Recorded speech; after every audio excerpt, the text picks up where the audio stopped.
Saludo para todos mis hermanos y amigos en el nombre glorioso del Señor Jesucristo. Agradecemos a todos los hermanos que escuchan a través de las redes este mensaje, esta predicación.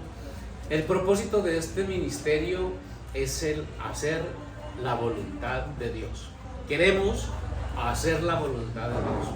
Nuestro propósito es poner el nombre del Señor Jesucristo en alto y tratar al máximo de llegar a esas personas que todavía aman esta Biblia. Porque sí tengo que decir, como ya lo hemos denunciado en programas anteriores, que la Biblia en estos momentos, las iglesias, las religiones y aún los teólogos ya la han hecho a un lado, ¿no? Parece ser que la Biblia para algunos está pasando de moda. Pero yo les quiero advertir algo, esto es una advertencia. Ustedes que ya consideran que la Biblia no tiene valor, ustedes que consideran que la Biblia es un libro muerto, ustedes que consideran que la Biblia es un libro pasado de moda, ustedes que consideran que la Biblia carece de importancia y que la Biblia no se merece un poquito de nuestro tiempo para estudiarla, déjenme decirles que ella es la que decide su destino. No importa qué tan sabio sea usted, ni tampoco importa qué tan ignorante es usted, pero por ella su destino será determinado. Ella es la que determina su futuro, tanto aquí en esta vida como en la eternidad. No importa si usted cree en el cielo o en el infierno, no importa si usted cree en otra vida después de la muerte. Yo recuerdo que en estos días hablaba con alguien y él me decía, pero ¿quién ha venido de la eternidad aquí a hablarnos que hay cielo y que hay infierno allá? Y entonces yo le decía a esa persona, sí hay alguien. Y la ventaja de escuchar al Señor Jesucristo es que uno escucha a alguien que sabe de allá y que sabe de acá, porque Él murió y resucitó. Ahora, si usted le quiere creer a Él o no, es su problema. Pero el Señor Jesucristo dio una ilustración en la Biblia, dio una ilustración, creo que es el capítulo 16 de San Lucas, donde el Señor habla de la eternidad, de lo que sucede después de la muerte. Y entonces la Biblia habla de un hombre pobre y de un hombre rico. Ambos vivieron aquí y eran vecinos. Y probablemente, yo no diría que amigos, pero sí había una comunicación ahí entre ellos. Dice la palabra de Dios que había un hombre rico que todos los días hacía banquete con esplendidez. Y a la puerta de la casa del hombre rico había un mendigo llamado Lázaro, que aparte de mendigo estaba enfermo. Dice la Biblia que aún los perros le lamían las llagas, es decir, que los perros eran como los únicos que le daban tratamiento a esas heridas. Eran los que aliviaban el dolor, seguramente, de ese hombre. Y dice la palabra de Dios que este mendigo se alimentaba de las migajas que caían de la mesa del rico. Yo he visto por ahí algunas ilustraciones de los que dibujan el cuadro y presentan a Lázaro como un perro al pie del comedor del rico, esperando que le caiga algo de la mesa. No, yo no creo que fuera así. Yo más bien creo que era que Lázaro esperaba que sacaran la basura de la casa del rico y él sabía que ahí echaban las sobras de los banquetes que se preparaba el rico y se alimentaba de lo que al rico le sobraba. Y dice la Biblia que se murieron los dos, todos dos se murieron el rico y se murió el pobre, porque la muerte no hace acepción de personas. La muerte no hace acepción de personas. Aquí usted no va a alargar sus días porque tenga plata, ni se le van a cortar porque sea pobre. Dios es el que le pone término a nuestros días. Y llegó el día cuando se murió el rico y la Biblia dice que lo sepultaron. Llevaron al rico, hicieron el entierro y se murió también el mendigo. Y del entierro del mendigo sí no se dice nada, ¿no? Del entierro del mendigo no se dice nada. Al mendigo sí lo pasan y el relato de la Biblia ya es al otro lado. Dice la Biblia que estando en la eternidad estaba Lázaro en el seno de Abraham. Eso quiere decir paraíso o lugar de delicias. El seno de Abraham en la Biblia es el paraíso. Y el hombre rico estaba en los tormentos del infierno, dice la Biblia.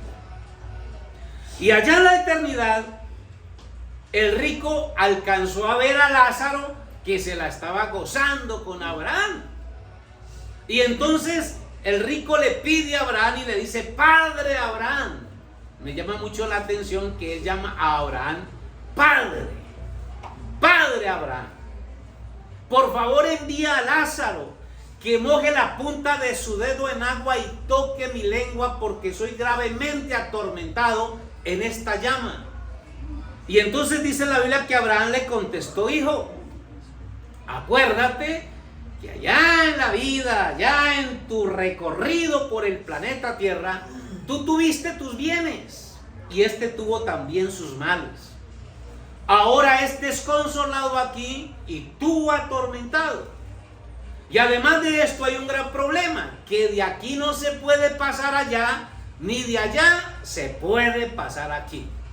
Ojo con los de la doctrina de la Virgen María, que creen que la Virgen María está pasando gente del purgatorio al cielo y que está recibiendo las oraciones de los curas a los que ustedes les pagan para que los saque del purgatorio. La Biblia dice que no se puede pasar en la eternidad, no se puede pasar del infierno al cielo ni del cielo al infierno.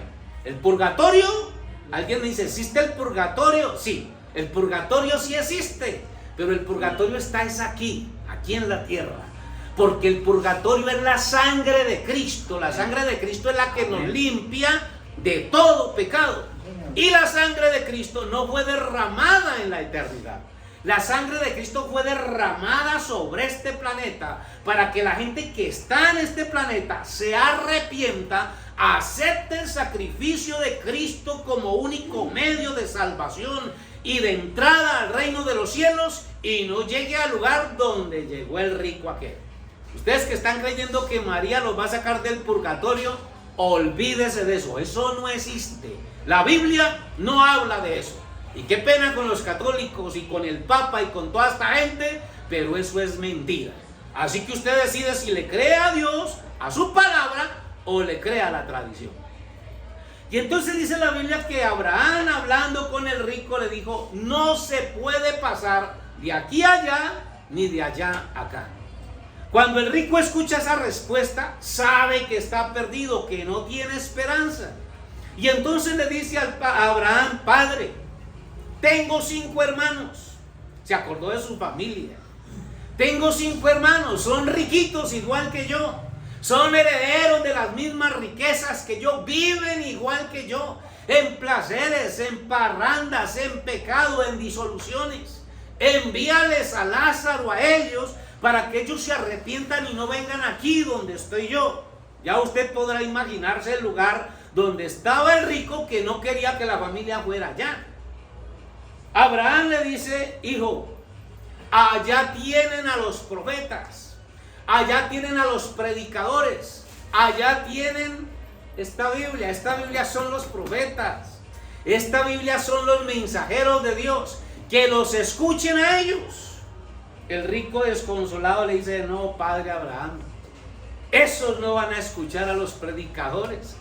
Ellos creen que ellos son fanáticos, ellos no creen en profetas, ellos no creen en mensajeros, ellos creen que el evangelio es para vagos. Pero si alguien se levanta de entre los muertos y va y les predica, ellos van a creer.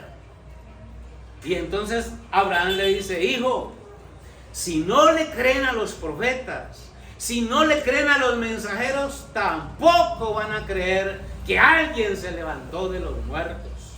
Porque eso sí que es difícil de creer. Pero si usted, mi amigo que me escucha, le quiere creer a alguien que se levantó de los muertos, le presento a Jesucristo, el Rey de Gloria, que se levantó al tercer día, derrotó la muerte, derrotó el infierno y nos entregó este mensaje para que nosotros se lo entreguemos a usted. De manera que entonces el evangelio está diseñado para que lo crea el que lo pueda creer. Alguien diría, usted se imagina si Abraham tendría razón o no. ¿Qué tal que a su puerta llegara alguien y le dijera: vea, es que yo estuve muerto Ya me encontré con su tatarabuelo, su bisabuelo, con su primo, su hermano o su amigo tal y tal, y él me mandó para que le predicara. ¿Usted creería? ¿Usted creería que alguien se levantó de los muertos? ¿Sabe que la resurrección de los muertos, ni siquiera los que predican la Biblia lo creen a veces? Yo me he encontrado con algunos predicadores que no creen en la resurrección de muertos. Bueno, yo sí creo porque conozco muertos que Dios ha resucitado. Tremendo, ¿no? Esto para una locura. Pero la Biblia habla de muertos que resucitaron. El día que el Señor Jesucristo murió, resucitaron los santos del Antiguo Testamento. Y nadie habla de eso, ¿sabe? Nadie habla de eso. A propósito, usted, hermano o predicador, leas el capítulo 27 de San Mateo, que ahí la Biblia dice que cuando Cristo murió y resucitó, resucitaron también los santos del Antiguo Testamento. Y eso no lo pasan ni en las películas donde pasan la pasión de Cristo. Nunca he visto una película donde presenten esa resurrección de muertos. Si allá resucitaron los muertos del Antiguo Testamento, también resucitarán los muertos del Nuevo Testamento cuando Cristo aparezca por segunda vez. Así que yo creo en la resurrección de muertos. Yo no sé si usted creerá, pero mi amigo querido, déjeme decirle que Cristo Jesús le ama. Tenga mucho cuidado en qué camino anda. El mundo está lleno de falsos mensajeros y de falsos predicadores, y hay muchísima gente interesada en descreer esta Biblia. Las iglesias hoy ya no creen la Biblia, no se predica la Biblia. Es tremendo escuchar pastores, teólogos decir que ya la inspiración del Espíritu Santo se acabó, que ya no hay profetas. A usted le dicen que ya no hay profetas, que ya profetas de Dios no hay.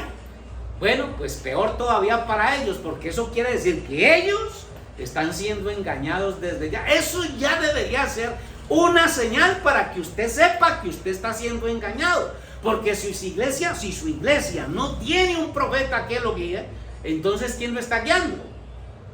Buena pregunta, ¿no? Si en mi iglesia no creen que hay profetas, mi pregunta, entonces ¿quién nos guía si no hay profetas? Siempre en la Biblia había un profeta guiando al pueblo de Dios en todos los tiempos. Y cuando no había un profeta, el pueblo estaba descarriado. Cualquier lector de la Biblia sabe eso. Cuando no había un profeta de Dios, el pueblo estaba descarriado. Así que siempre Dios enviaba un profeta para que el pueblo se encaminara. Entonces le hago esta pregunta a usted, hermano. Usted que asiste a una iglesia y le dicen que no, que ya profetas no hay, que el último profeta fue Juan el Bautista.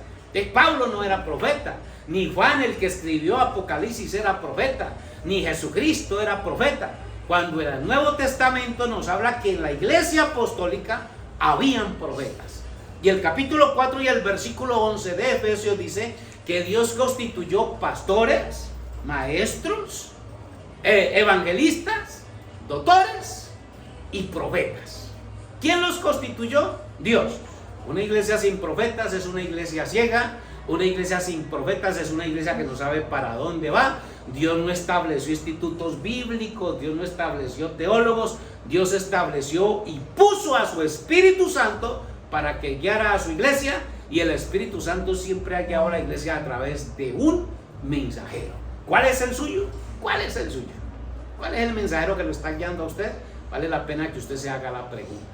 Dios le bendiga por su atención, Dios lo guarde, gracias por escuchar este mensaje, y que el Espíritu Santo le dé sabiduría y entendimiento para comprender las Escrituras. Bendiciones. Amén.